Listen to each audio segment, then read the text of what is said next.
Ya. Sí. Buenas tardes o buenos días, porque todavía son las 12. Buenos días, Tengan licenciado. ustedes buenos Bienvenido. días, qué gusto de escucharnos.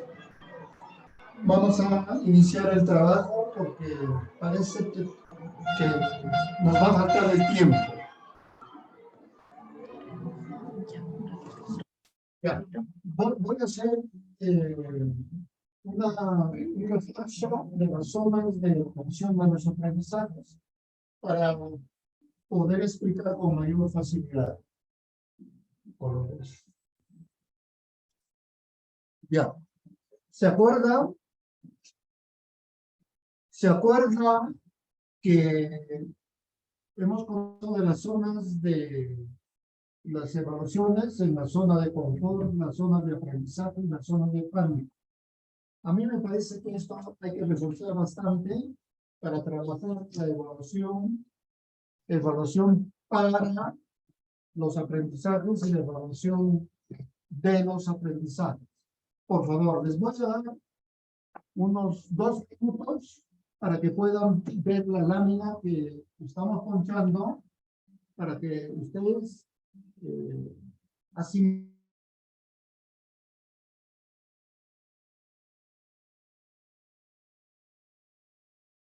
2 minutos para leerlo, por favor.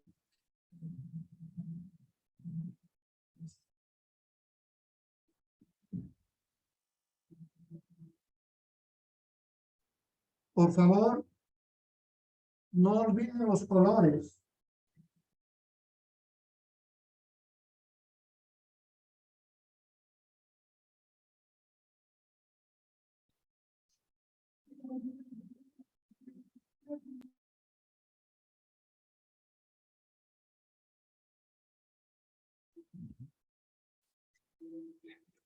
Estamos escuchando.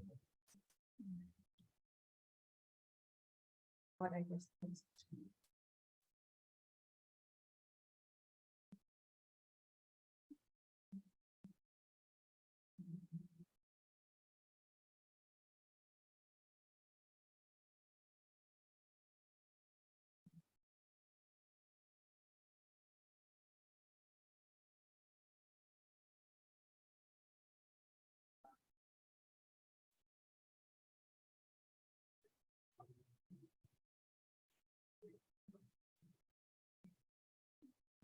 Bien. Vamos a volver a reinterpretar la lámina. Ustedes se están dando cuenta que hay 3 zonas en el proceso de la evaluación, pero también hay otra información. Es la teoría psicológica de Vygotsky, referente a las zonas de aprendizaje. En la zona de confort está el color verde y corresponde a la zona de desarrollo real. Y luego viene la zona de aprendizaje y corresponde a Vygotsky en la zona de desarrollo próximo y también la zona de desarrollo potencial. Y finalmente, la última, la zona de pánico. Y hay una explicación. Si el estudiante no está o no llegó a la zona potencial, entra en pánico. Acuérdense que la zona potencial en la pirámide es la meta de aprendizaje, es el estándar del aprendizaje. Entonces, en el mensaje dice con mucha claridad, si el estudiante no llegó a la meta o al estándar del aprendizaje exigido por el currículo nacional, entonces el estudiante entra en pánico. Muy bien. ¿Qué quiere decir la zona de confort? Del color verde, la zona de desarrollo real. Como lo dice la palabra confort, es cuando el estudiante durante su proceso de aprendizaje tiene saberes previos clarificados. Entonces, el estudiante comienza su aprendizaje con tranquilidad, no entra en tensión psicológica. Por eso se llama la zona de desarrollo real.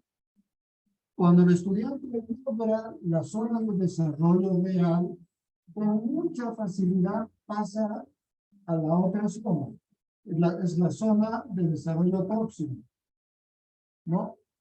Y finalmente puede llegar sin mayor problema a la zona de desarrollo potencial. Esas dos zonas de desarrollo corresponden a la zona de aprendizaje. Ahora, la zona de práctico es cuando el estudiante no llegó a la meta o al estándar. Y como su nombre lo dice, ¿en qué consiste la zona de pánico? Entonces, es una situación psicológica de miedo, de impotencia, de decepción, de baja autoestima, por no haber alcanzado los aprendizajes previstos. Entonces, esta primera zona, esta primera lámina nos va a permitir trabajar los procedimientos de la evaluación de aprendizaje.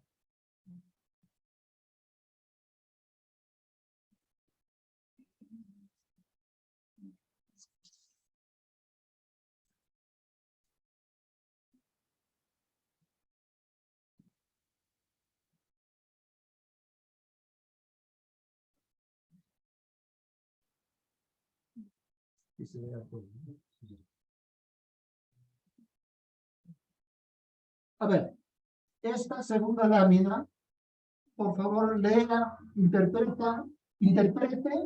para poder comentarlo. Es un mapa conceptual que determina los dos procedimientos de evaluación. Una es la evaluación para los aprendizajes, que está a la izquierda, y a la derecha la evaluación de los aprendizajes. Repito, evaluación para los aprendizajes y a la derecha evaluación de los aprendizajes. Unos 3 o 4 minutos, por favor. Esta lámina está preparado en función de las zonas de aprendizaje que acabamos de comentar.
¿Aló? ¿Están leyendo? No estoy explicando. Por favor, hay lectura silenciosa del mapa conceptual.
Licenciado, disculpe, ¿podría ampliar un poquito más la pantalla para que puedan leer bien los colegas? Gracias.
No entiendo. Ah, ya.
Bien, quiero preguntar si se me escucha. Por favor, ¿se me escucha? Sí, licenciado, sí se le escucha. Ya, muy amable, gracias. Vamos a ver, ¿verdad? En el lado izquierdo del mapa están las evaluaciones para los aprendizajes. Muy bien.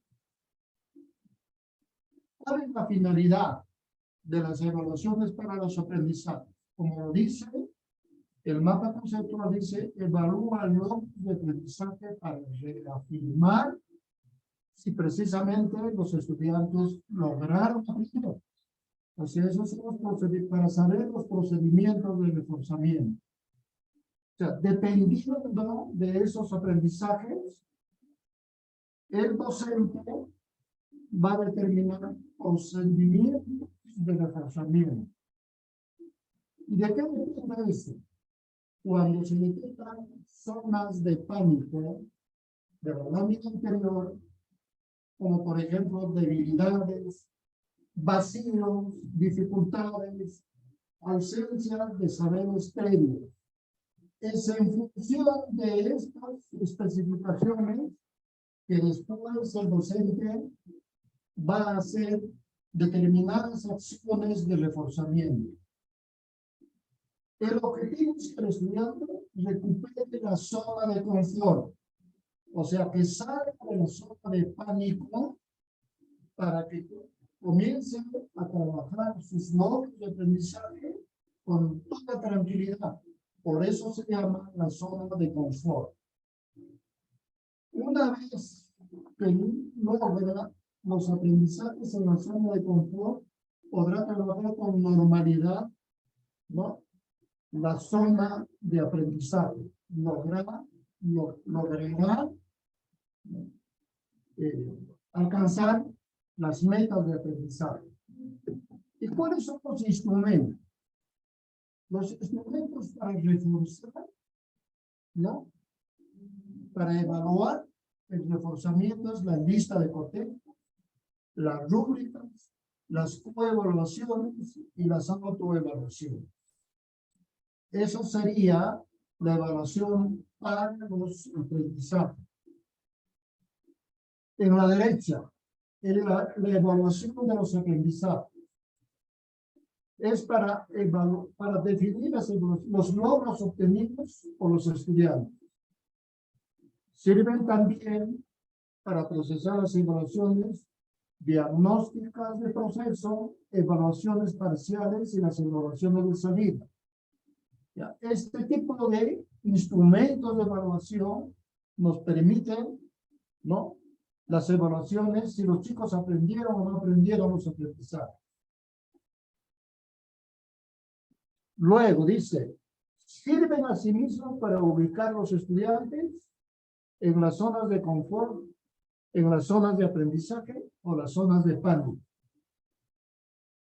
Dependiendo de la zona en la que se encuentra el docente, hace reforzamiento. Y los instrumentos son muy específicos.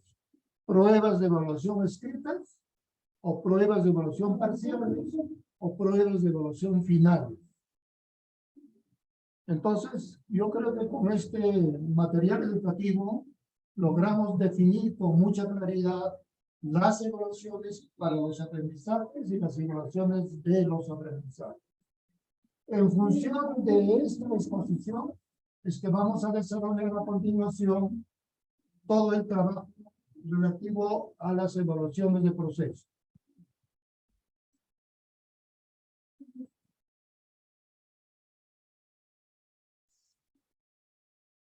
Tengan ustedes buenos días, estimados colegas. Ya el profesor José Flores les explicó acerca de las evaluaciones para los aprendizajes y las evaluaciones de los aprendizajes. Es necesario que nosotros consideremos cuáles son las diferencias, ya que a partir de ello nosotros vamos a poder utilizar los instrumentos adecuados para evaluar los aprendizajes de nuestros estudiantes. Desde que se estableció este sistema de evaluaciones formativa y compartida orientado a la mejora del aprendizaje y no únicamente, recuerden, a la medición. La evaluación formativa conlleva un procedimiento de constatación, de valoración y toma de decisiones cuya finalidad es optimizar el proceso de aprendizaje y enseñanza. La evaluación compartida representa el proceso de diálogo del profesor con su estudiante sobre la evaluación de los aprendizajes. Yo sé muy bien que evaluar los logros de aprendizajes es una tarea un poco desafiante, ya que el aprendizaje es un proceso dinámico y complejo. Los profesores necesitan de un conjunto de diversos instrumentos de evaluación para optimizar los procesos de aprendizaje y enseñanza y así evidenciar el proceso el progreso, perdón, de los estudiantes. Para ello, nosotros tenemos los siguientes instrumentos que el día de hoy vamos a enseñarles a elaborar. Un momento, por favor.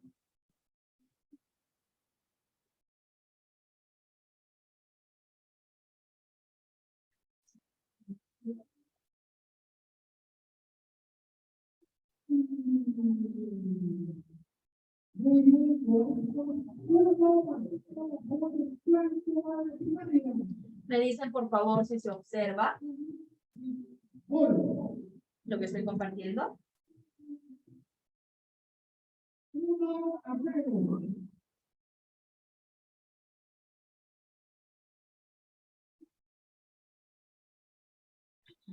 No se ve el compartir. Ya, a ver, un momento. Un segundo. Ahora sí se observa, ¿verdad? Ahora sí, todo bien. Muy bien. Entonces, el día de hoy nosotros tenemos como título los instrumentos de evaluación formativa. Recuerden que nuestro taller se llama la evaluación de los aprendizajes. Entonces, considerando esto, es necesario que nuevamente nosotros recordemos los procedimientos de evaluación. Existen 3 procedimientos de evaluación que nosotros conocemos, que viene a ser la autoevaluación, la coevaluación y la heteroevaluación. A ver, un minutito les parece para que, 2 minutos, para que podamos recepcionar la información. Lectura silenciosa, por favor. 2 minutos.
A ver, listo, muy bien, profesores. ¿Alguien me puede explicar, por favor, qué cosa ha entendido con respecto a la autoevaluación? ¿Qué conocemos nosotros como la autoevaluación?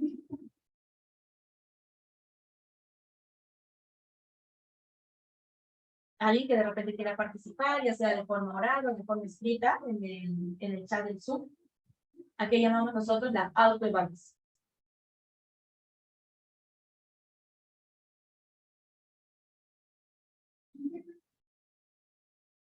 Entonces nos mencionan que la autoevaluación es el propósito. ¿Cuál es el propósito? Es que los estudiantes tomen conciencia de su propio proceso de aprendizaje, así como se responsabilice de él, ya que al autoevaluarse tiene que ser crítico consigo mismo. Muchas veces nosotros hemos tenido algunas dificultades al momento de aplicar la autoevaluación. ¿Por qué? Porque un estudiante muchas veces te preguntas, por ejemplo, ¿no? Y él tiene que ponerse la nota, si es o no es responsable, si cumplió o no cumplió. Muchos de los estudiantes muchas veces no son críticos consigo mismos y ponen una nota superior de repente a la que sí debería tener. Entonces, no olvidemos que nosotros formamos a nuestros estudiantes de forma holística, no solamente nosotros enseñamos lo que vienen a ser los contenidos educativos, nosotros también enseñamos las capacidades y enseñamos los valores y las actitudes, que eso, al juntarse, forman al estudiante una persona competente y lista y preparada para enfrentar los desafíos de la sociedad.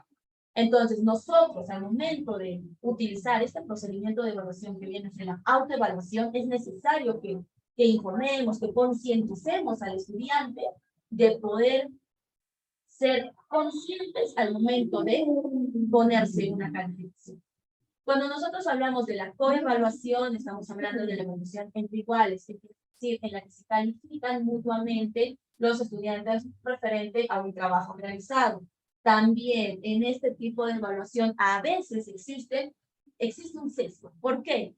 Porque quizá en el grupo en el que están trabajando los estudiantes tienen discrepancias, no hay una concordancia entre lo que están haciendo. Entonces, ¿qué va a pasar? Que quizá por represalias, un estudiante puede quizá poner otra nota que no corresponde, o de repente por venganza, exista esa desigualdad en las notas, ¿no? Existe un juego en la honestidad de ellos, pero no se olviden que nosotros, y más aún, siendo profesores en el área de religión, debemos enseñar a nuestros estudiantes lo que vienen a ser los valores, en concordancia con sus actitudes, para que esto, poco a poco, se evite y se logre una evaluación consciente, en el que nosotros debemos decir al estudiante que la nota que nosotros recibimos no es para desaprobar, sino para poder ver las debilidades, las dificultades que tienen los estudiantes y poder ahí nosotros reforzar. Y por último tenemos lo que viene a ser la heteroevaluación, y que nos menciona que en esta evaluación es muy interesante ya que hace referencia a aquellos procesos de evaluación realizados por personas distintas, ¿verdad? Que pueden ser los profesores, que pueden ser también incluso padres de familia y otros agentes externos del contexto educativo. Entonces, ahora sí, como ustedes bien saben, nosotros tenemos en el... Discúlpenme. Nosotros tenemos en el CENEF, que está estructurado de esta manera. No se olviden que nosotros tenemos las competencias, tenemos las capacidades principales y los desempeños. El día de hoy estamos haciendo uso de la segunda competencia del área de educación religiosa y estamos considerando los desempeños de quinto año de secundaria. El mes pasado hicimos con la primera competencia y consideramos los desempeños de tercero de secundaria. Entonces, para poder nosotros enseñarles a elaborar una matriz de evaluación, una lista de cotejo o una rúbrica, es necesario que nosotros tengamos en cuenta los desempeños, pero no los desempeños tal y como se nos muestra de esta manera en el CENEF. ¿Por qué? Porque no está de manera muy clara, por ejemplo, para qué nosotros vamos a enseñar que el estudiante demuestre coherencia entre lo que cree, dice y hace en su proyecto de vida personal. Muy aparte de eso, ¿cómo nosotros es que vamos a enseñar que el estudiante demuestre coherencia? Entonces, no está bien especificado o claramente especificado el por qué, el para qué y el cómo. Entonces, nosotros vamos a considerar un desempeño que viene a ser, no sé si logran observar, el desempeño, discúlpenme, un momento. El desempeño que nosotros vamos a considerar el día de hoy para contextualizarlo, para poder nosotros sacar cuál es la capacidad principal y cuáles son los criterios que vamos a determinar para crear nuestros instrumentos de evaluación, es el tercer desempeño, el que dice: promueve el encuentro personal y comunitario con Dios en diversos contextos desde un discernimiento espiritual, con acciones orientadas a la construcción de una comunidad o de fe guiada por las enseñanzas de Jesucristo y de la Iglesia. Entonces, nosotros agarramos ese desempeño y tenemos que precisarlo. Entonces, este es el desempeño, como ya les dije: promueve el encuentro personal y comunitario con Dios en diversos contextos desde un discernimiento espiritual, con acciones orientadas a la construcción de una comunidad de fe guiadas por la enseñanza de Jesucristo y de la Iglesia. Este es nuestro desempeño. ¿Qué vamos a hacer con este desempeño? Tenemos que contextualizar, tenemos que precisar. Entonces, Primero tenemos que observar cuál es nuestra capacidad o nuestra acción principal. En este desempeño, ¿cuál es nuestra capacidad principal? Por favor, ¿me pueden decir? O escribir de repente en el chat, por favor, profesores, para hacer este último taller un poco más dinámico, en el que todos nosotros participemos y nos involucremos también en nuestro aprendizaje. Según ese desempeño, ¿cuál es nuestra capacidad principal?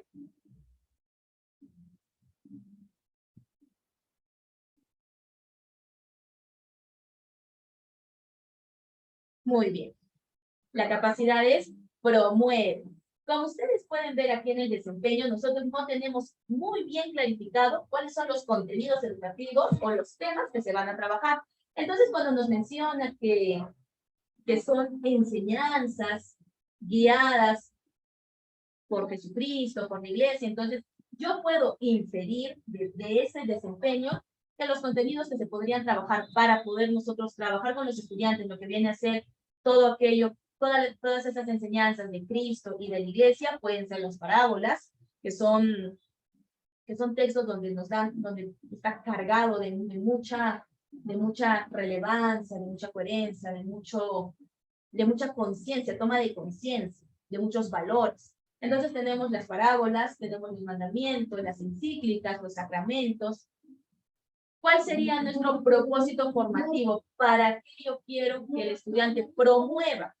Entonces nos dice, para construir una comunidad de fe guiada por las enseñanzas de Jesucristo y de la iglesia. Cuando nosotros mencionamos esto al inicio de nuestra sesión, entonces el estudiante se siente motivado, se siente que quiere, ¿no? Tiene esa intención, tiene esas ganas de poder aprender lo que nosotros vamos a enseñar. ¿Cómo vamos a aprender este tema? No se olviden que con esto que pasó de la pandemia, de la coyuntura actual, el uso de las TIC es necesario e importante y ha sido un factor muy relevante para nuestro proceso de enseñanza.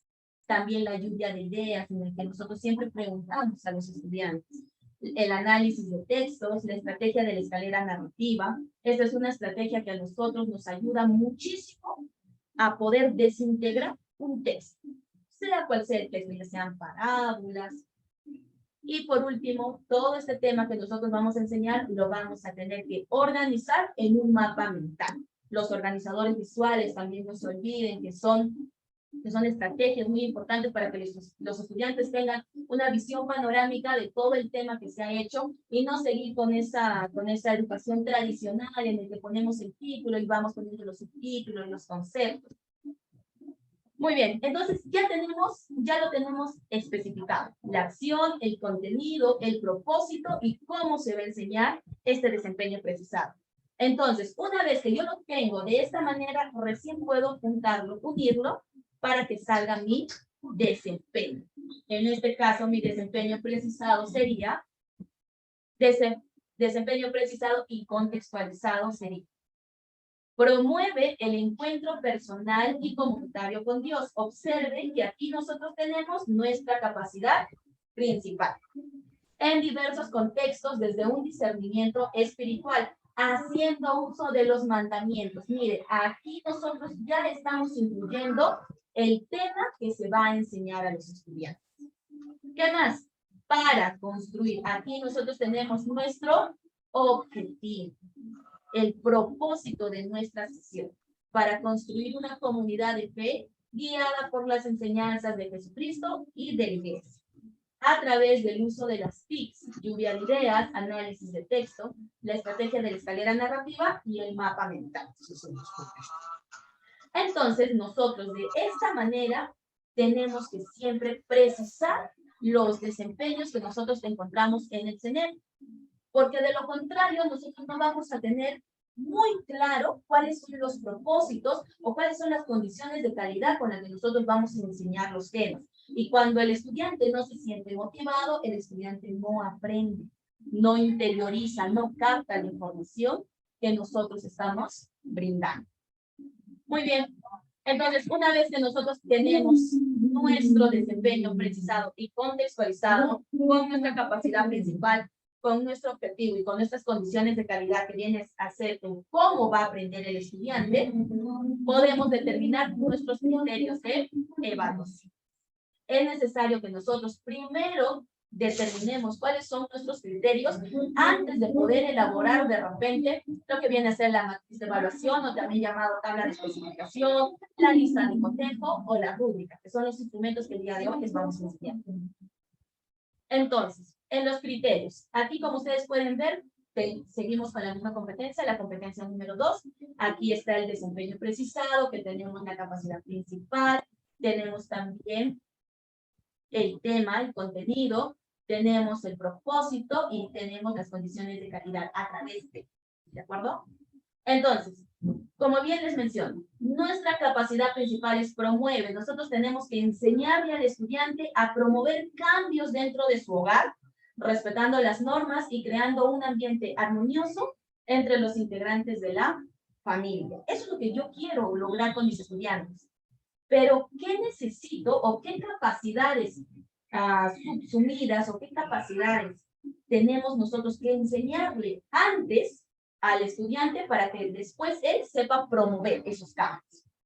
Entonces, como especialistas en nuestra área, como docentes que conocemos el curso que nosotros dictamos, entonces ya vamos influyendo, vamos analizando y vemos que, por ejemplo, yo voy a trabajar con los estudiantes, no se olviden el uso de los mandamientos. Principalmente el mandamiento de honrarás a tu padre y a tu madre. ¿De acuerdo? Entonces yo le voy a mostrar al estudiante 2 textos. Uno en el que se muestre o se evidencie una falta de respeto, falta de amor, de compromiso con la familia por parte de los hijos, y otro texto en el que sí se observe una familia unida, una familia en donde reine la armonía. Una vez presentados estos textos, entonces yo puedo determinar los criterios de evaluación. Entonces, ¿qué es lo primero? ¿Cuál es la capacidad mínima que el estudiante tiene que hacer para que promueva esos cambios? Por ejemplo, yo estoy considerando identifica. Identifica. Como ustedes pueden ver, el identifica con qué color está.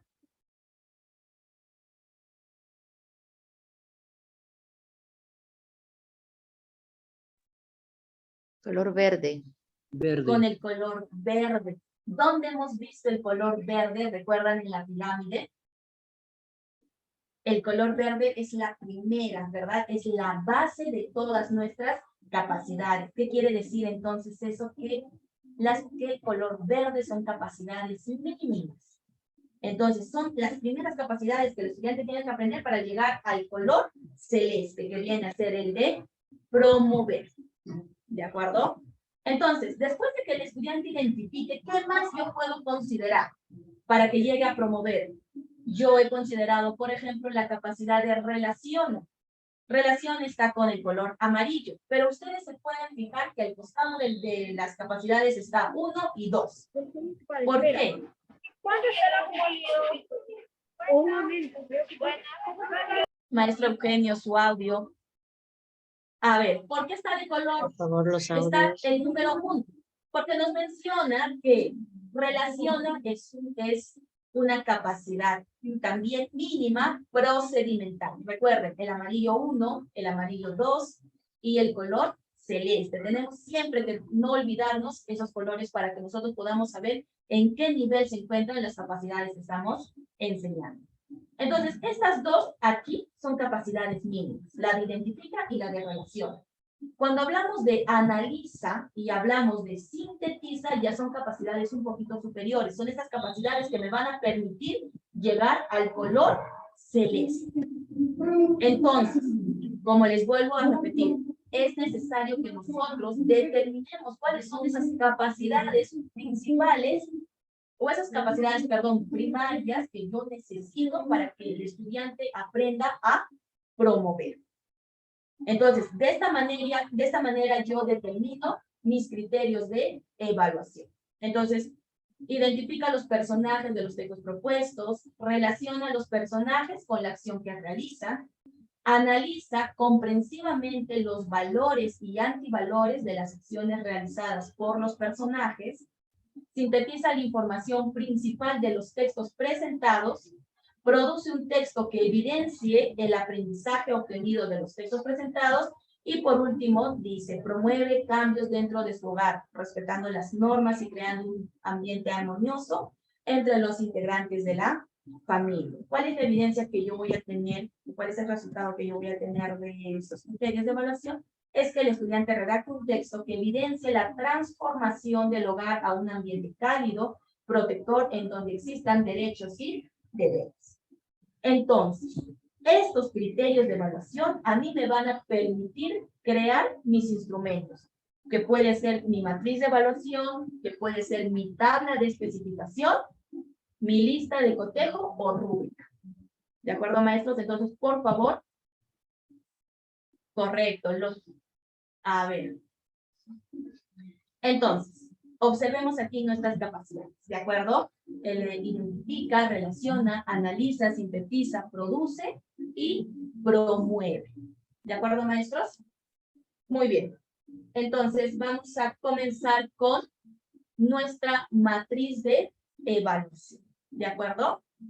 Por favor, no sé, yo sé que todos ustedes de repente están en su laptop o están en la PC. No sé si sería conveniente que le tomen una capturita de pantalla para que podamos recordar cuáles son las capacidades que se van a utilizar para poder elaborar nuestros instrumentos.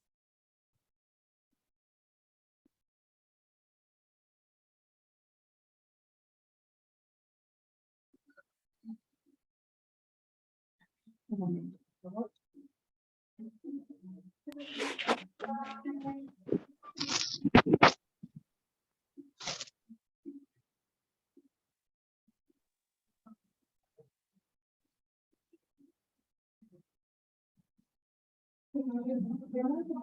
Muy bien, ¿pueden ver la tabla de especificación, maestros?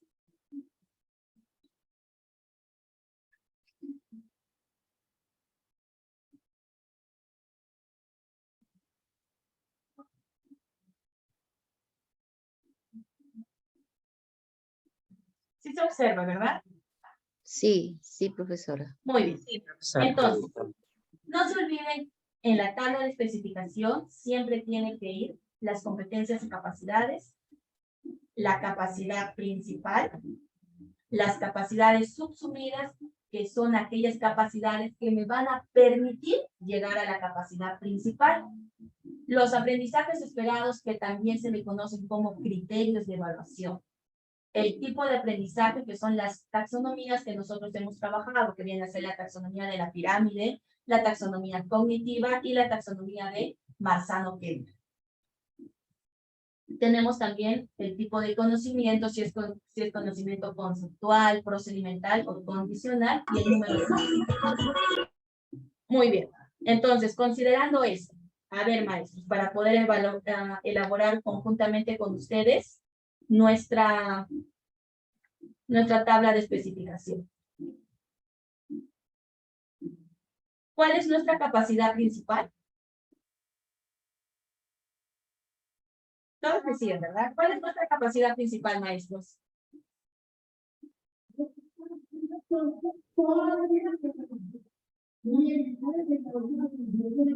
Promueve, maestro. Correcto. Nuestra capacidad principal es promueve. Nuestra capacidad principal es promueve. ¿Cuáles eran las capacidades secundarias, subsumidas o secundarias? Nuestra primera capacidad del color verde, ¿cuál era? Identifica. Correcto, muy bien, muchas gracias. Identifica. ¿Cuál es nuestra segunda capacidad?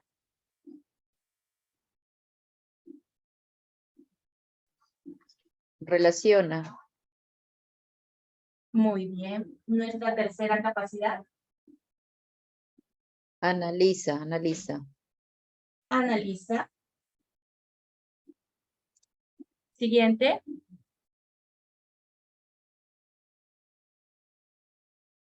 Sintetiza. Disculpen, ¿ahí sí se escucha? Siguiente. Se escucha. Produce. Y nuestra capacidad principal, promueve. Entonces, Promueve. estas son capacidades secundarias, ¿de acuerdo? O también llamadas las capacidades subsumidas, que me van a permitir llegar a la capacidad principal. Entonces, ¿qué hacemos? Ustedes ya han determinado los criterios. Solamente los criterios se copian aquí. Entonces, la primera capacidad es identifica. ¿Qué cosa iba a identificar el estudiante, maestros? Correcto. Los personajes en los textos presentados. Muy bien. Ese es mi primer criterio de evaluación. ¿Cuál era el segundo? ¿Qué cosa iban a relacionar? Correcto. Relacionan los personajes con la acción que realiza. Muy bien. ¿Cuál era mi tercera capacidad? Analiza. ¿Qué iban a analizar? Los valores, comprensivamente los valores y Correcto. antivalores. Los valores. Ya esto lo completamos. ¿Cuál era la siguiente capacidad? Muy bien. La información principal. ¿Qué iba a producir? Un texto. Produce textos. Y nuestra capacidad última es de promueve cambios dentro del hogar. ¿Verdad? Entonces, esos son nuestros criterios de evaluación. Ahora, nosotros, una vez determinado esto, tenemos que ver el tipo de aprendizaje y el tipo de conocimiento. Si es identifica, no se olviden, aquí nosotros en el tipo de aprendizaje estamos utilizando la taxonomía cognitiva. La primera es el reproductivo, la segunda es el arbitrario, que es el amarillo 1, el significativo, que es el amarillo 2, y el enamorativo, que es el color celeste. Estos colores y utilizar estas taxonomías me puede a mí ayudar a saber qué tipo de preguntas estoy yo realizando a mis estudiantes. Si solamente me estoy quedando en preguntas memorísticas, reproductivas, o estoy llegando al estándar. ¿Me dejo entender? Entonces, si es identifica, ¿será reproductivo, será arbitrario, significativo o elaborativo? ¿Qué pregunta será más? Mi reproductivo, full memoria, porque el estudiante va a leer el texto y lo va a identificar rápidamente. Estas capacidades reproductivas no requieren de tanto proceso cognitivo como las que vienen. Entonces, sería reproductivo. El relaciona, ¿qué sería? ¿Reproductivo, arbitrario, significativo o elaborativo? Arbitrario. Correcto, entonces le marco la X. El analiza, ¿dónde estaría? La capacidad analiza, significativo, arbitrario, reproductivo o elaborativo. Significativo. El sintetiza, produce textos, va a crear textos. Ahí ya va un poquito más. ¿Cuál sería su elaborativo? Y el de promover, el de transformar, el de generar cambios. Elaborativo. Entonces, a mí me permite esta tabla de especificación poder ver a dónde yo voy a llegar con mis estudiantes. Entonces, yo estoy realizando preguntas de memoria, preguntas procedimentales y también preguntas el porqué de argumentos para ver cómo los estudiantes expresan su punto de vista, expresan su opinión, y también estamos llegando al nivel elaborativo, que es de creación, que el estudiante ponga en práctica todo lo que están aprendiendo. Eso con respecto a la taxonomía. Ahora vamos a ver el tipo de conocimiento. Vamos a ver el tipo de conocimiento. Si es reproductivo, ¿qué tipo de conocimiento será? ¿Conceptual, procedimental o condicional? Conceptual. Si es el arbitrario, el que sigue reglas estandarizadas, que no permite de repente un poquito más de la creación del estudiante, ¿será procedimental o condicional?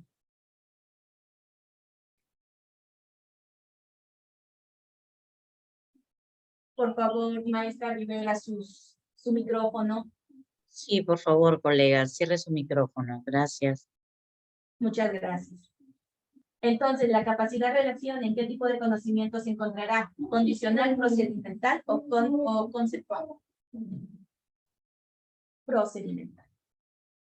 A partir del amarillo 2, que viene a ser el significativo y el elaborativo, siempre se van a ubicar en el tipo de conocimiento condicional. ¿De acuerdo, maestros? Entonces, el analiza condicional, el sintetiza condicional, el produce textos condicional y el promueve condicional. Entonces, de esta manera nosotros elaboramos nuestra matriz de evaluación. Y al costado nada más ponemos los números de ítems. Cada uno de ellos va a ser una pregunta. Entonces, una vez determinado esta mi tabla de especificación o matriz de evaluación, yo estos criterios de evaluación o estos aprendizajes esperados simplemente lo paso a un Word y puedo yo tomar la prueba escrita a los estudiantes, teniendo conciencia como profesora qué tipo de preguntas estoy dándole a mis estudiantes. ¿Cuáles son? Si son reproductivos, si son arbitrarios, significativos o elaborativos, y el tipo también de conocimiento que ellos están realizando. Entonces, esta es una manera muy sencilla de que nosotros podamos elaborar nuestra matriz de evaluación, siempre considerando cuáles son nuestras capacidades principales y nuestras capacidades secundarias. Aquí, maestros, sí es necesario que nosotros tengamos en consideración, maestros, por favor, que el orden de los factores sí altera el producto. No podemos primero elaborar la prueba escrita y después elaborar la matriz de evaluación. No tendría sentido en ese orden. Es necesario que nosotros primero planifiquemos nuestra evaluación con los instrumentos adecuados, con las preguntas adecuadas, y después nosotros formular recién la prueba escrita para los estudiantes. Este tipo de aprendizaje y el tipo de conocimiento, recuerden que varía dependiendo de la taxonomía que se utiliza. Yo, por ejemplo, en el tipo de aprendizaje he considerado la taxonomía cognitiva, por eso es reproductivo, arbitrario, significativo y elaborativo. Si yo utilizo la taxonomía de Marzano, el color verde, ¿cómo se llama? El Marzano, maestros.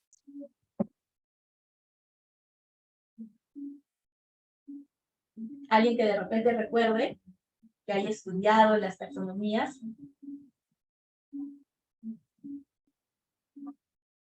En Marzano, ¿cómo se llama el color verde? En Marzano se llama reconocimiento, recuerdo. Ese es el nombre del color verde. Lo que la taxonomía cognitiva es reproductivo, en Marzano es reconocimiento, recuerdo. ¿Por qué? Porque también solamente se trabaja memoria. El color amarillo 1 en Marzano es comprensión. El amarillo 2 en Marzano es análisis. Y el celeste, que es el creativo, que en la taxonomía cognitiva es elaborativo, en Marzano es utilización del conocimiento. ¿De acuerdo, maestros? Entonces, va a depender con qué taxonomía nosotros vamos a trabajar. Y el tipo de conocimiento para la teoría, para la taxonomía de Marzano también cambia. No se olviden, solamente en Marzano cambia. Para la pirámide y para la taxonomía cognitiva es lo mismo. Entonces, en el tipo de conocimiento, en Marzano, ¿cuál es el primer tipo de conocimiento? ¿Quién me dice?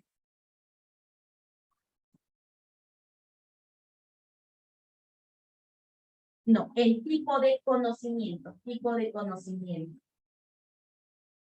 Eran procesos. ¿Serán procesos mentales, físicos o información? ¿Cuáles, maestros? A ver, les dejo recordar. Tienen que recordar, por favor, maestros.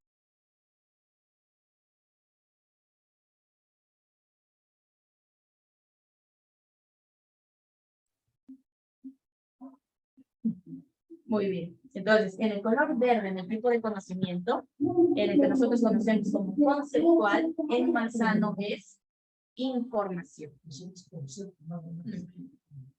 Información. El color amarillo, que viene a ser el procedimental, el manzano es los procesos mentales, y el color celeste vienen a ser los procesos físicos. Nada más. Entonces, todo va a depender, maestros, con la taxonomía que ustedes elaboren la matriz o la tabla de especificación.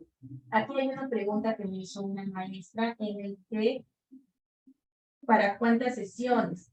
Todo va a depender, maestros. Esta tabla de especificación sirve para evaluar de forma escrita a los estudiantes, para ver lo que han aprendido, evaluar sus aprendizajes.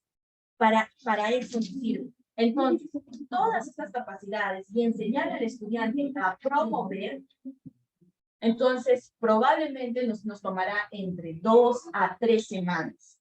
Y después de ello, después de enseñarle la capacidad, entonces nosotros recién ahí podemos evaluarlos utilizando nuestra tabla de especificación. ¿De acuerdo, maestros? ¿Quedó claro?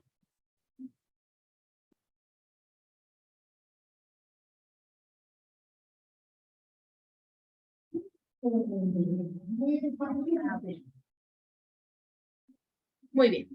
Entonces, una vez elaborada nuestra tabla de especificación, pasamos a lo que viene a ser lista de cotejo. Ya el mes pasado también se les había dado algunas salvedades con respecto a la lista de cotejo, y nos dice que corresponde a un listado de enunciados que señalan con bastante especificidad ciertas tareas, acciones o procesos, productos de aprendizaje o conductas positivas. ¿Qué más nos dice? Se emplea para registrar si una determinada característica o comportamiento importante de observar esté presente o no lo está. Es decir, en términos dicotómicos, sí, no. Nada más, ¿de acuerdo? También se le conoce a la lista de cotejo como lista de control, lista de comprobación, de verificación, lista de confrontación, lista de corroboración, el checklist o el checklist. También ustedes al revisar literatura pueden encontrarlos con estos nombres. ¿Cuál es su importancia? Nos dice que la lista de cotejo es útil para evaluar todo tipo de saberes, preferentemente aprendizajes referidos al saber hacer y al saber ser. Es decir, evalúa lo que vienen a ser las habilidades o destrezas procedimentales, por favor, y también las actitudes del desarrollo personal. ¿Qué quiere decir eso? Que con la lista de cotejo nosotros también podemos evaluar lo que vienen a ser los valores y las actitudes. ¿De acuerdo, maestros? A ver, ¿qué más nos dice? Nos dan las ventajas. ¿Para qué nos sirve la lista de cotejo? ¿Cuáles son las ventajas de repente por encima de los otros instrumentos de evaluación? Nos permite recopilar información de manera rápida y sencilla, ya que solamente de manera dicotómica nosotros podemos poner sí, no, rápidamente, al momento de observar las actitudes de nuestros estudiantes o las habilidades que ellos están demostrando. Este tipo de registro tiene una aplicación clara, es clara, precisa, breve y sencilla. ¿Qué más nos menciona? Se puede aplicar tantas veces como sea necesario. No hay un límite de tiempo para nosotros poder aplicar la lista de cotejo. Nos dice que es conocida por el estudiante antes de iniciar el proceso de evaluación. A diferencia de la matriz de evaluación, la lista de cotejo, los estudiantes tienen que conocer anticipadamente cómo se le va a evaluar, qué criterios, qué indicadores se va a considerar para evaluar al estudiante. Y de acuerdo también a ello, el estudiante pueda responder. En cambio, con una prueba escrita, no es así. Nosotros sabemos que es así. ¿Qué más nos dice? Promueve un registro detallado de la ejecución del estudiante que facilita mostrar su progreso a través del tiempo en términos dicotómicos. Nos dice que permite enfocarse en el comportamiento o la característica que está indicada de antemano en el objeto a evaluar. Reorienta la intervención del docente y es de fácil manejo para el docente porque implica solo marcar lo observado. Estas son las ventajas entonces que nosotros consideramos que tenemos para la lista de cotejo. ¿Cuáles son sus limitaciones? Solo presenta dos opciones para cada ejecución o comportamiento observado, que es sí o no. El observador, es decir, nosotros, los profesores, tenemos que tener una decisión forzada para marcar sí o no. ¿Por qué? Porque a veces el comportamiento, las habilidades de los estudiantes pueden estar entre los extremos. Entonces nosotros nos vemos forzados, si utilizamos la lista de cotejo, vamos a vernos forzados a solamente marcar sí o no, cuando de repente el estudiante está en los extremos, como bien menciona esta limitación. Y la segunda limitación es no se pueden apreciar los grados o niveles en que se presentan las conductas, en el caso de los contenidos actitudinales. ¿Esto qué quiere decir?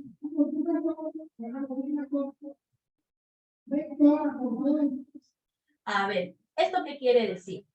Que nosotros debemos considerar, utilizar los instrumentos más adecuados para poder evaluar correctamente a nuestros estudiantes y evitar que ellos entren a la zona de pánico que ya les explicó el profesor José Flores al inicio del taller. Elementos de una lista de cotejo. ¿Qué es lo que comúnmente se encuentra en una lista de cotejo que debe elaborarse de esta manera? Los antecedentes. Cuando nosotros hablamos de los antecedentes, estamos hablando de todos los detalles, el nombre del docente, del estudiante, el grado y el tema que se considera en la lista de cotejo.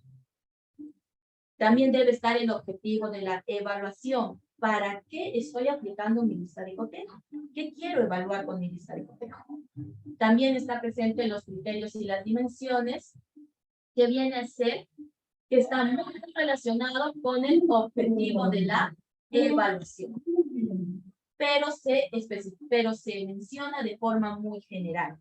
Y luego tenemos los indicadores que nos mencionan de manera específica lo que se va a evaluar. Tenemos también la escala, es aquella escala que solo tienen dos formas de presentarse, es decir, que puede asumir solo dos rangos o valores posibles. El rango se define de acuerdo a la intención de lo que se desea observar. Esto se puede utilizar las escalas de sí, no, de logrado, no logrado, de cumple, no cumple, correcto, incorrecto, aceptable o inaceptable. Y por último, las instrucciones. Toda pauta de cotejo debe registrar instrucciones generales para la comprensión del evaluado. También puede llevar alguna instrucción específica que señale dónde y cómo marcar. Por ejemplo, cuando se realiza una autoevaluación o una coevaluación para que los estudiantes tengan en cuenta cómo deben marcar. Y por último tenemos las observaciones. A ver, entonces, no se olviden que estos son nuestros criterios de evaluación: el identifica, el analiza, el sintetiza, el produce y el promueve. Cuando nosotros hablamos de la lista de cotejo, solamente nos permite utilizar capacidades mínimas y capacidades del color amarillo 1. Solamente para ese tipo de capacidades. Cuando nosotros hablamos ya del amarillo 2, que es una capacidad superior, y el celeste, que es mi meta de aprendizaje, para este tipo de capacidades es mejor, es preferentemente utilizar lo que viene a ser la rúbrica. ¿De acuerdo, maestros? Entonces, considerando eso, de estos criterios de evaluación, ¿cuáles son las capacidades que yo utilizaría para elaborar mi lista de cotejo? ¿Cuáles serían? ¿Cuáles serían esas mis capacidades para elaborar mi lista de cotejo?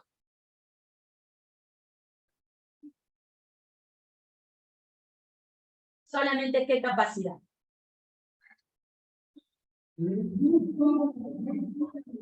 Solamente sería la capacidad identifica y la capacidad relaciona. ¿Por qué? Porque son capacidades mínimas y procedimentales, como ustedes bien lo han mencionado. Otras capacidades, no.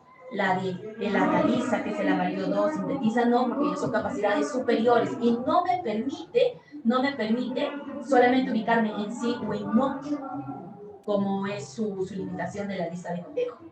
Entonces yo tengo aquí solamente dos indicadores para poder evaluar mi lista de, para poder, perdón, crear mi lista de cotejo. Entonces, a ver, maestros. Aquí yo tengo una lista de cotejo. Este es un ejemplo. Por favor, obsérvenlo. Un segundo, por favor, maestro. Por favor.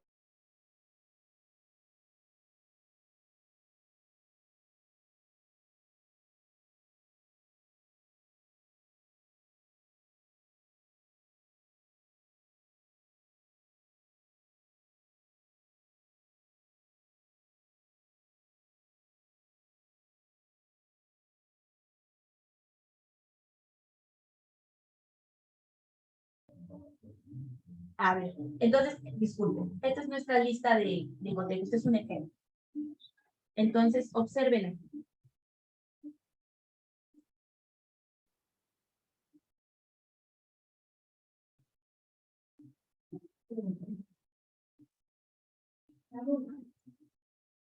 Miren aquí, solamente nosotros tenemos dos criterios a evaluar en la lista de cotejo, porque si yo pongo el promueve, no va a ser, no puede ser, ¿por qué? Porque es una capacidad de color celeste, ¿de acuerdo, maestros? Entonces yo solamente tengo dos, pero solamente con dos criterios elaborar una lista de cotejo sería de repente insuficiente.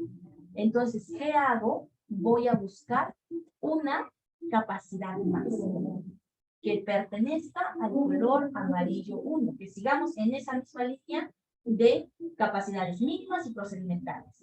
Entonces, mi objetivo de la evaluación es que los estudiantes sepan organizar información de diversos tipos de clases. Entonces, yo considero el nombre del estudiante, considero el lugar, considero el nombre del docente y las instrucciones en caso sea una coevaluación o una autoevaluación.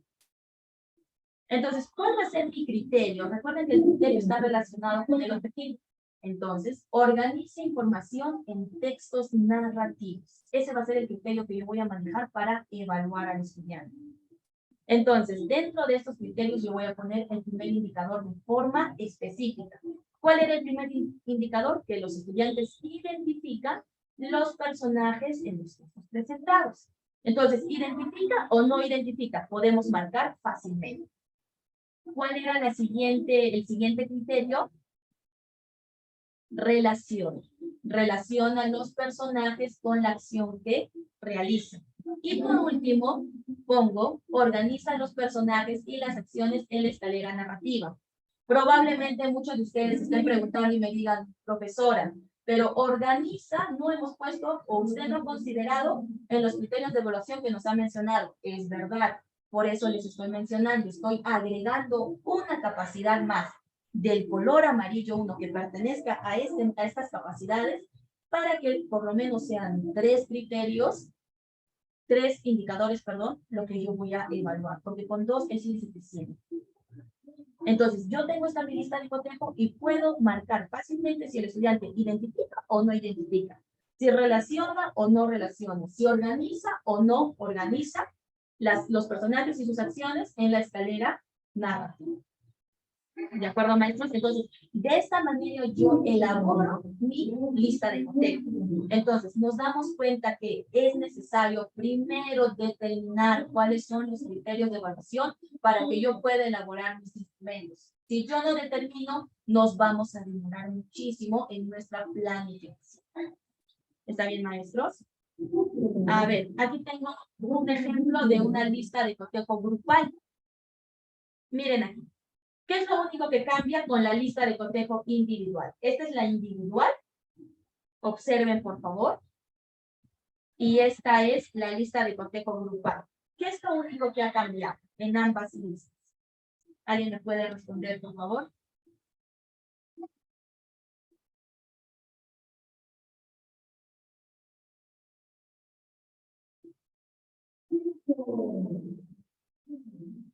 ¿Qué es lo que ha cambiado? ¿Cuál es la diferencia entre lista de cotejo grupal y la lista de cotejo individual?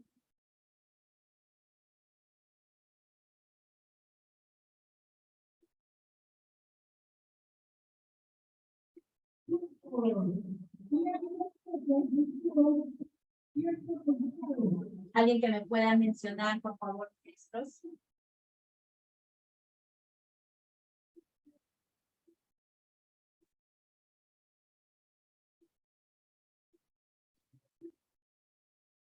Correcto, muy bien, muchas gracias, maestro. La única diferencia es que en la lista de cotejo grupal,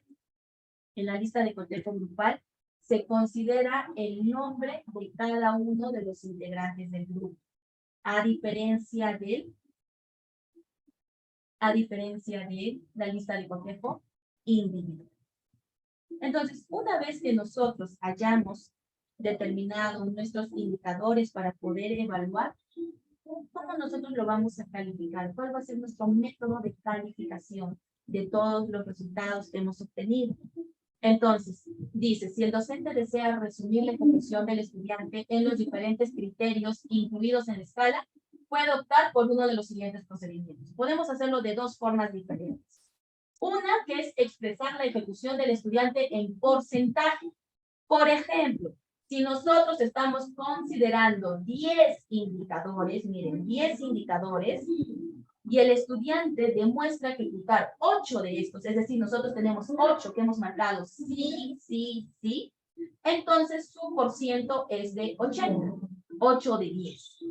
De esta forma, el estudiante demostró el 80% de la ejecución esperada en el criterio. Esta es una de las formas, el porcentaje. La segunda forma en la que nosotros tenemos para poder resumir la información y poder ponerle una nota al estudiante puede ser de la siguiente manera. Resumir la ejecución del estudiante de acuerdo ya a los estándares preestablecidos. Por ejemplo, si tomamos en cuenta el mismo ejemplo de los 10 indicadores, tenemos 10 indicadores. Entonces, hemos visto que el estudiante ha realizado entre 9 a 10 aspectos, 9 o 10. Si el estudiante realiza 9 o 10 aspectos, entonces nosotros lo ubicamos en excelente. Si ha hecho, por ejemplo, solamente 8 o 7 aspectos, es bueno. Si solamente se observan 6 o 5 aspectos, es regular. Y si se observan menos de 5 aspectos, es decir, la mitad de los 10 indicadores, él no lo está cumpliendo, entonces se considera insuficiente. ¿De acuerdo, maestros? Entonces, esta es la forma en la que nosotros tenemos para elaborar lo que viene a ser la lista de cotejo y la matriz de evaluación. Muy bien. A ver, continuamos entonces con la rúbrica, ya para finalizar.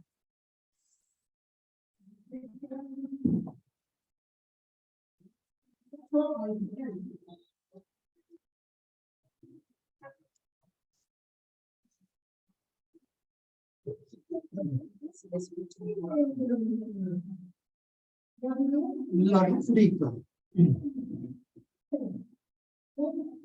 no es una técnica de medición, es un instrumento que permite evaluar logros de aprendizaje del nivel de desempeño, considerando metas o estándares del aprendizaje exigidos por el currículo nacional. Aquí tenemos que aclarar que el nivel de desempeño, lo hemos dicho, debe ser con mucho énfasis. Es el color, el desempeño debe ser prácticamente el estándar de aprendizaje o la meta de aprendizaje. Y realmente, si hacemos uso de la pirámide, es así que evalúa especialmente el amarillo 2 y el color celeste. Para eso sirve la rúbrica, porque se está evaluando desempeño. O sea, ¿qué es lo que va a hacer el estudiante? Y lo ha dicho la profesora con mucha claridad, que la lista de cotejos es para los aprendizajes reproductivos color verde y arbitrarios color amarillo. Los estándares de aprendizaje están diseñados por cada ciclo de la educación básica, regular y no ubicados. Vamos a precisar la teoría que hemos entregado a lo largo del taller. Cuando decimos que los logros de aprendizaje están a nivel de estándar, a nivel del color amarillo, o perdón, del amarillo 2 y del celeste. En A, en la pirámide, perdón, el estándar está en la pirámide de capacidades en los niveles básico y diferencial heurístico, color amarillo, y superior crítico, color celeste. Es la taxonomía cognitiva. La B, en la taxonomía cognitiva, en los niveles significativos, color amarillo 2 y el decorativo, color celeste. En la taxonomía de Marzano, en los niveles análisis, color amarillo 2, y utilización del conocimiento o sistema de la metacognición o sistema de la conciencia del ser en el color celeste. Acá debo hacer una precisión. No se olvide que cuando observamos la taxonomía de Marzano, hay 3 celestes. El primer celeste es el estándar que pide el ministerio para todos los colegios del país. Es el número 4. Pero hay otro color celeste que se llama sistema de la metacognición, que también es color celeste. Y el último color celeste es el sistema de la conciencia de ser. Estos dos últimos niveles de color celeste corresponden a aprendizajes sobre el estándar. Utilización del conocimiento es en el estándar. Sistema de la metacognición o sistema de la conciencia del ser es sobre el estándar. Estructura de la rúbrica. Una rúbrica es una tabla de doble entrada. En el marco vertical se describen los criterios de los desempeños a evaluar. Y en el horizontal se describe la valoración de niveles de desempeño que se espera que logren los estudiantes de curso. Esta valoración puede estar definida en la escala literal alfabética, o sea, con AD, A, B o C, o en la escala numeral de 0 a 20. Pero en este caso, la numeral es solo para el quinto de secundaria. La escala literal alfabética, todos sabemos, que es desde educación inicial hasta cuarto de secundaria. No olvidemos, maestros, de que al año durante 2023, todo el sistema educativo de la educación básica regular a la escala literal o alfabética. Ya no va a haber, como en este año, la escala numeral.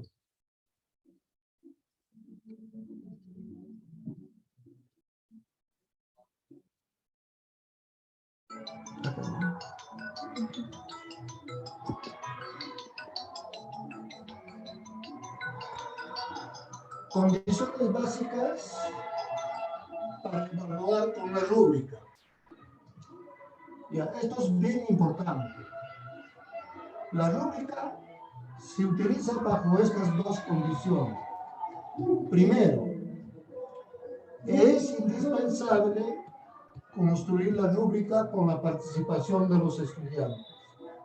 O sea, los estudiantes tienen que saber en qué criterios les van a evaluar los desempeños de sus logros de aprendizaje. Y la segunda condición es presentar la rúbrica antes de la evaluación para que los educandos o los evaluados sepan con anticipación en qué criterios y cómo se van a evaluar. A esto llamamos la metaevaluación, que es la conciencia que tiene el estudiante de cómo lo están evaluando. Esta recomendación es sumamente importante. La rúbrica va a tener funcionalidad solo si previamente los estudiantes que van a ser evaluados en sus desempeños sepan cuáles son los criterios de evaluación y cuáles son los niveles de las escalas de valoración que los estudiantes van a responder a los profesores. 3. Las rúbricas sirven para detectar en sus estudiantes fortalezas, debilidades, vacíos, zonas de confort, zonas de aprendizaje, etc.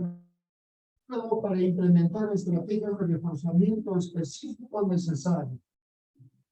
Esta tercera condición es sumamente importante, porque toda evaluación, sea esta una prueba escrita, una rúbrica, una lista de contenido, etcétera, debe saber qué fortalezas tiene el estudiante, qué vacíos o qué debilidades tiene. Y en función de esas condiciones de respuesta de los logros obtenidos por los estudiantes, el maestro va a tomar acciones de reforzamiento. Y el 4.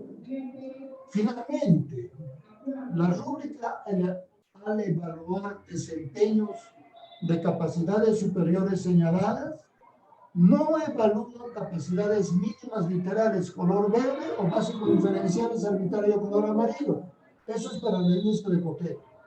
Estos niveles de aprendizaje se evalúan preferentemente con lista de cotejo o pruebas escritas con matriz o tabla de especificaciones.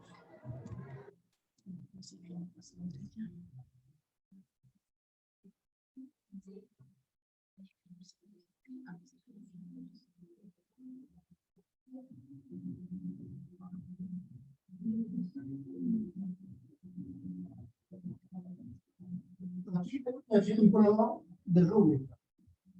Vamos a hacer el análisis. Ahí está.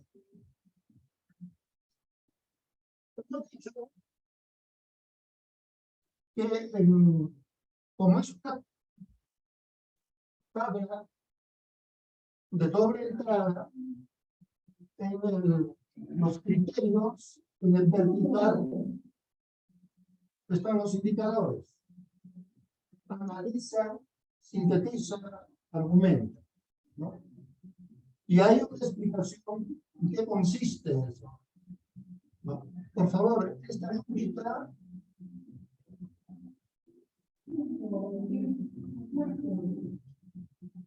es para evaluar el desempeño de los docentes. Estoy poniendo como un ejemplo, ¿no? Y él analiza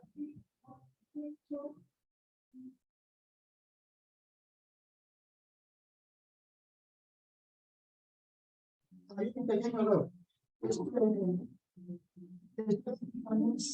Sobre los mandamientos. Los criterios sobre el tema de los mandamientos. Analiza, sintetiza, argumenta, produce textos. Esos son los criterios. Y dependiendo de la explicación de cada uno de los criterios, el profesor va a tener un punto de referencia como para poder definir las escalas de valoración. Y las escalas de valoración están en el horizontal. Es AD, A, B y C.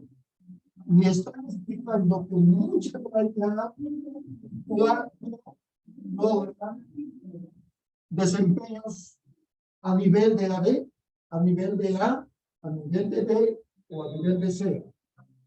Ya.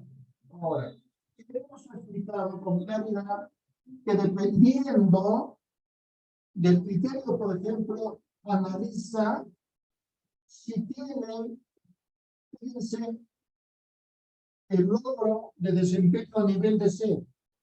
El estudiante solo descompone el texto en párrafos, pero no identifica ideas principales ni secundarias. Cuando hace eso, entonces ahí el profesor se da cuenta que en el proceso, en el criterio de analizar, necesita reforzamiento. Así que claro, la estructura de la rúbrica. Y si tuviera la D, o sea, para poner tal vez se lo obtenido. El estudiante analiza cuando identifica los componentes y los hechos principales de un acontecimiento histórico. Establece relaciones entre unos, determina sus causas y consecuencias y las explica en función del texto.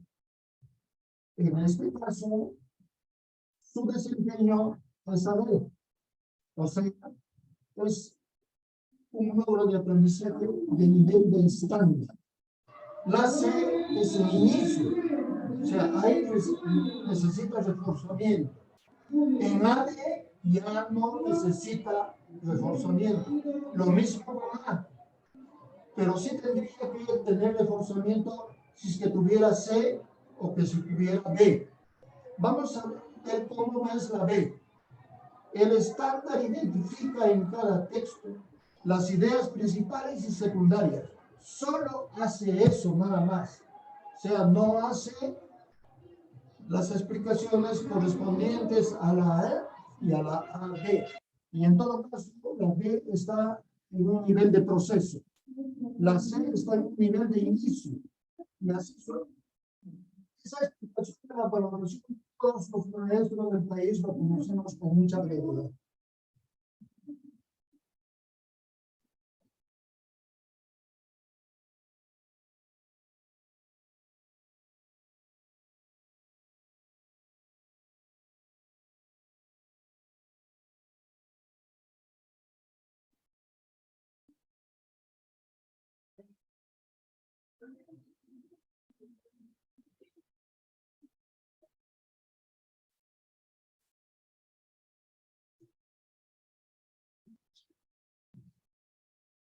Bien, un ejemplo de rúbrica holística del monitoreo para la evaluación del desempeño docente del 2022.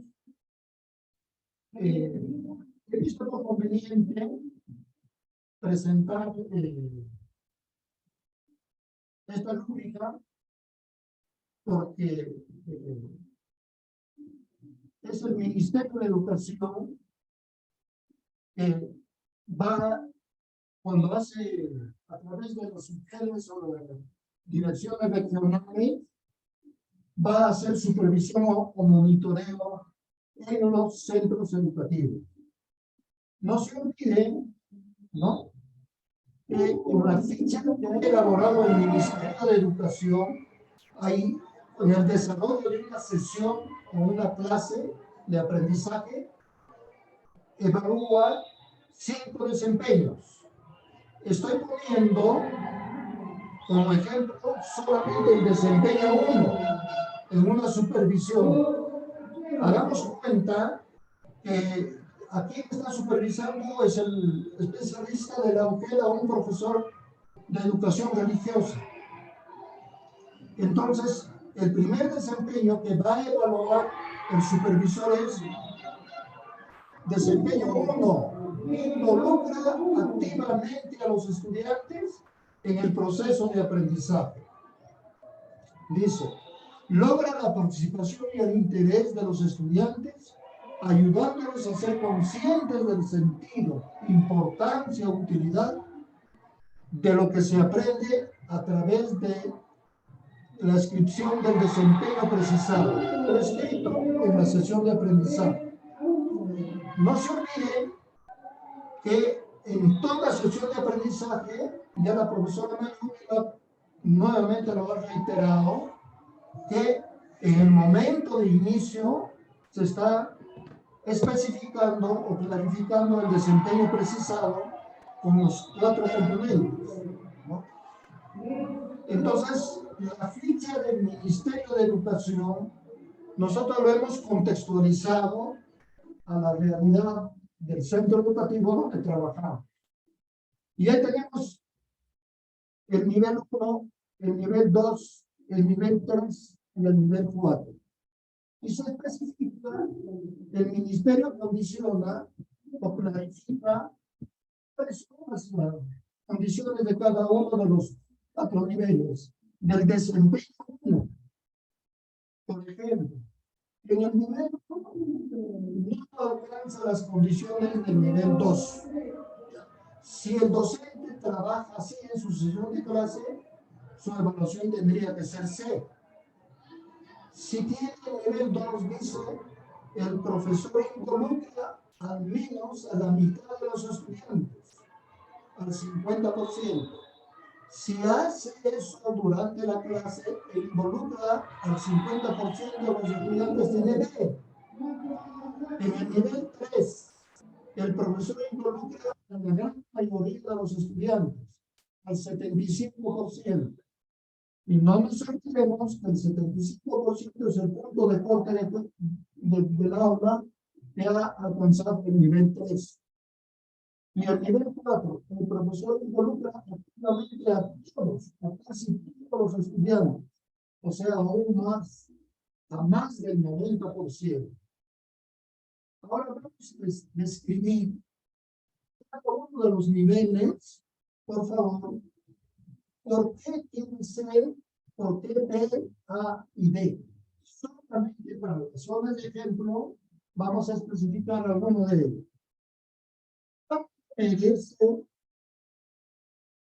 El nivel 1, ¿no?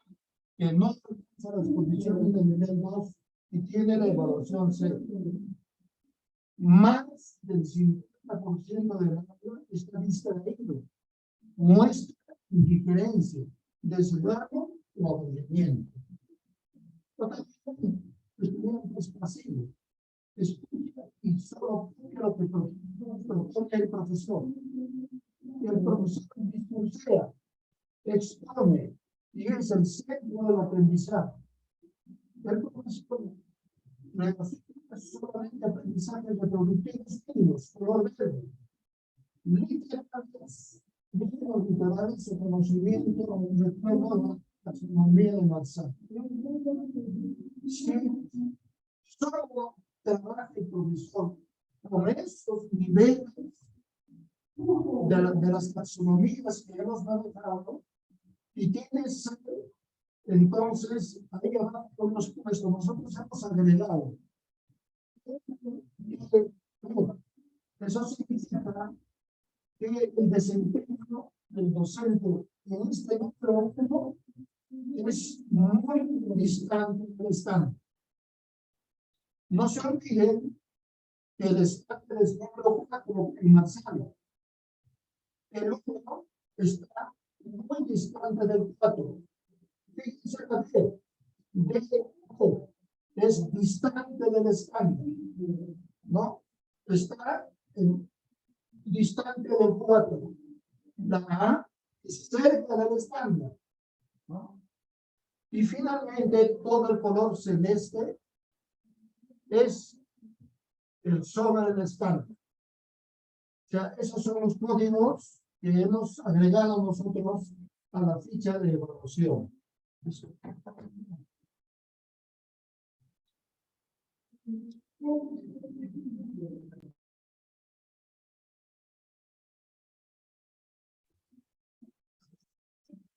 Pide intervención.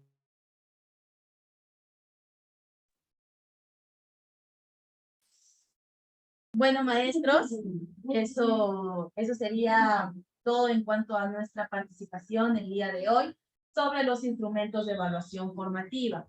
Hemos trabajado lo que viene a ser la matriz o tabla de especificación, hemos trabajado también la rúbrica y hemos trabajado la lista de cotejo. Si de repente existiera alguna pregunta, estamos atentos a ustedes.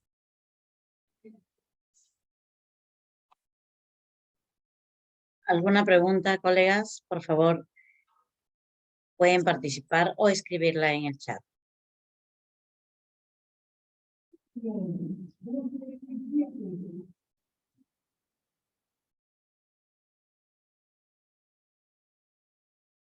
Mientras de repente van escribiendo sus preguntas, sí, justamente eso iba a comentar.